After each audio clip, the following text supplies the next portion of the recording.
Hello indie game fans, maybe I'm losing my touch, but as I was browsing through the releases of October, I came across games that I have not heard about, getting thousands of reviews, so take a trip down the road not taken, beginning with Mining Mechs, a game that, for all intents and purposes, has similarities to Flash games, as well as titles like Super Motherload, Steamroll Dig, and Dig Dug being a mining-focused title with a compelling gameplay loop. The visuals are simple, but it works, with the core gameplay loop of mining for resources, returning to the surface to sell, purchasing upgrades and then digging a little deeper, continuing to be addictive, and at a low price, at least is not yet another Vampire Survivors clone.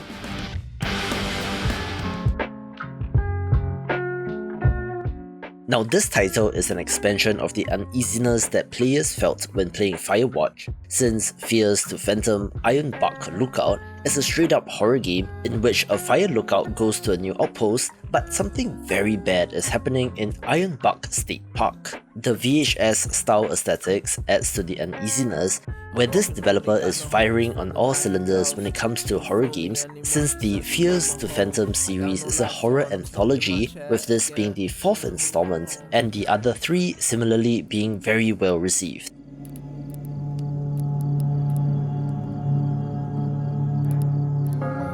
Sable from 2021 is one of the most beautiful indie games, with an art style inspired by Mobius and the intentionally low frame rate animation of the character, telling an emotional coming-of-age story, and now the developers have partnered with Lost in Cult to create a gorgeous 200+ page book titled Sable Design Works. This shows off concept art and early designs of the game, along with developer interviews, and is a deep dive into this beautiful game, with the deluxe edition even having 3 cut-out architectural models. Although the book in itself is already a work of art, there are also gorgeous prints of this game available, and having video game books and art around the house is awesome, so pick this up via my affiliate link below.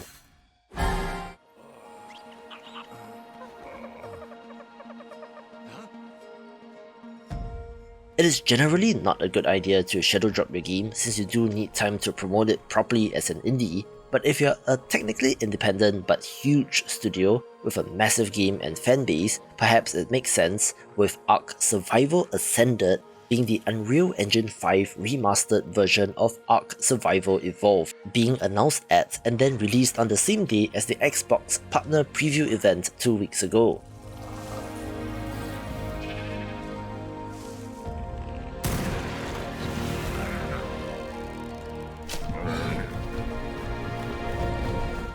I suppose the Ark heads or Arkamaniacs couldn't resist themselves, and in some ways had no choice, since the official servers for the original were shut down in September, leading to an astounding 24,000 reviews as of recording, although it is not without controversy, sitting at mixed reviews.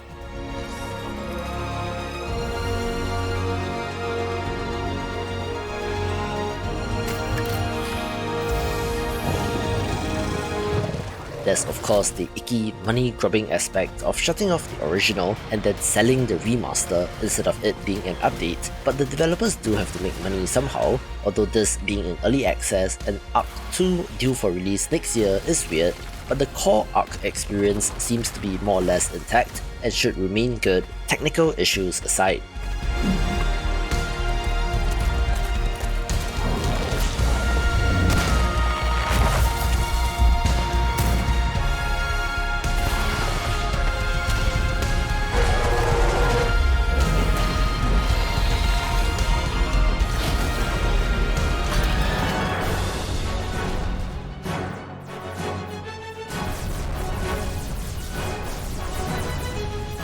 Here's another impressive release that I have not covered in Executive Assault 2, a game that is the follow-up to a title from 2015 which looks way worse, in which this is mixing real-time strategy and first-person shooting action and released out of early access.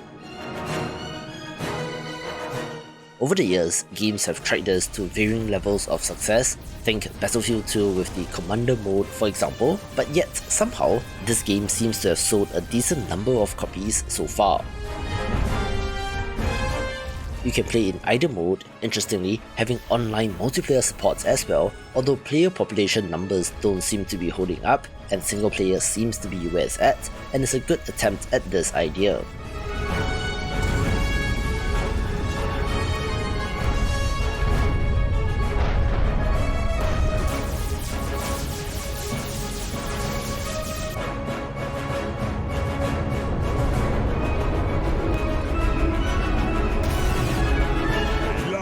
Aksile!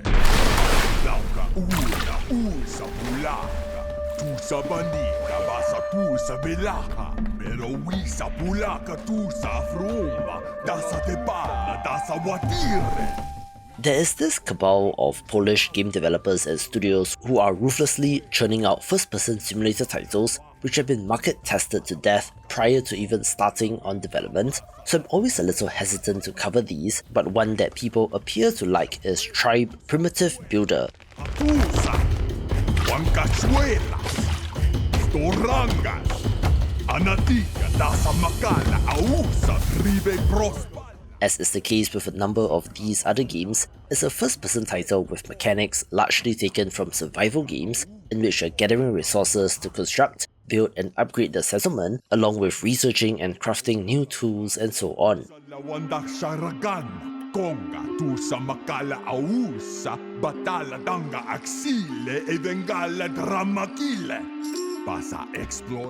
Two things here, I'm not sure if the language used in this trailer is a real one or something made up for the game, and secondly, I found it quite funny that the trailer has release 12 October 2023 visible at all times in the top left, but if you love these types of games, it might be worth a look.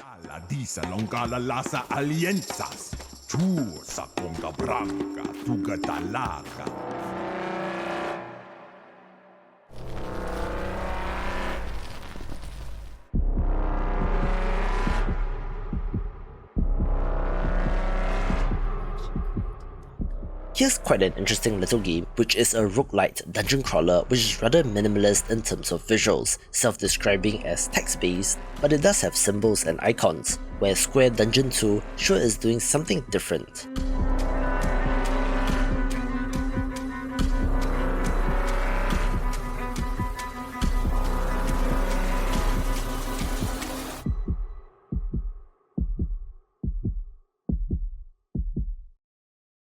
Sure, you are clicking to explore and there are no fancy enemy designs or flashy animations, but it does ring true to its roguelike roots and is worth a look.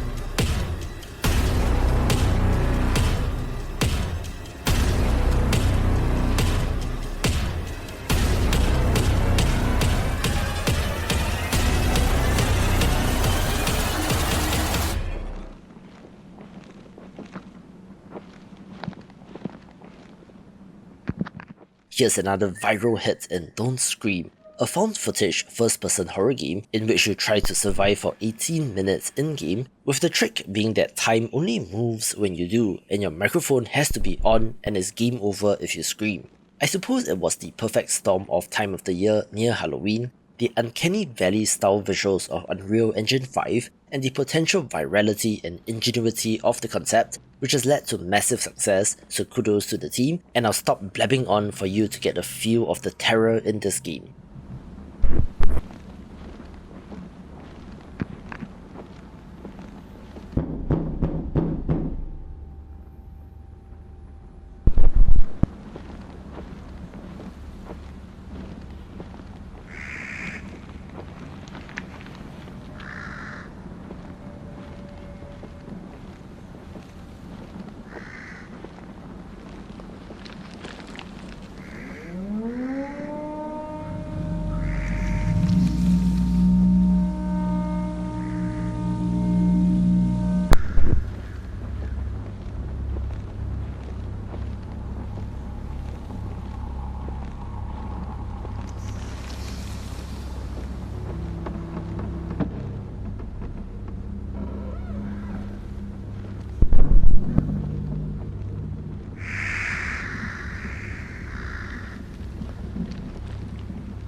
By now, you would think that Vampire Survivors-like games have wore out their welcome, and for the most part, I think they have, but yet you still have titles like Fatal Zone somehow defying the odds, with the bold choice of combining it with another overused trope in zombies, but yet somehow it works.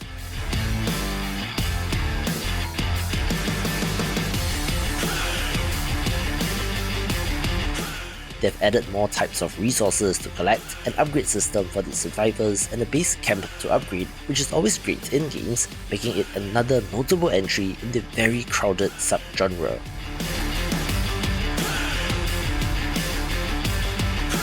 The company is hired. You'll have your very own ship, your very own crew. Your job? Collect worthless garbage to return to the company desk. It's easy. In another I don't know WTF I'm doing moment, Lethal Company has had one of the most insane exponential spikes in Steam followers that I have seen, and it's a $10 game with almost 5,000 Steam reviews as of recording, which seemingly dropped out of nowhere as well. This is a stylized co-op horror title about adventuring on abandoned rooms, scavenging for scrap in order to sell it back to the company, with the otherworldly visuals giving it an unnatural and disturbing vibe. If the shooty bang bang fun of Left 4 Dead feels played out at this point, perhaps it might be of interest for your next co-op session.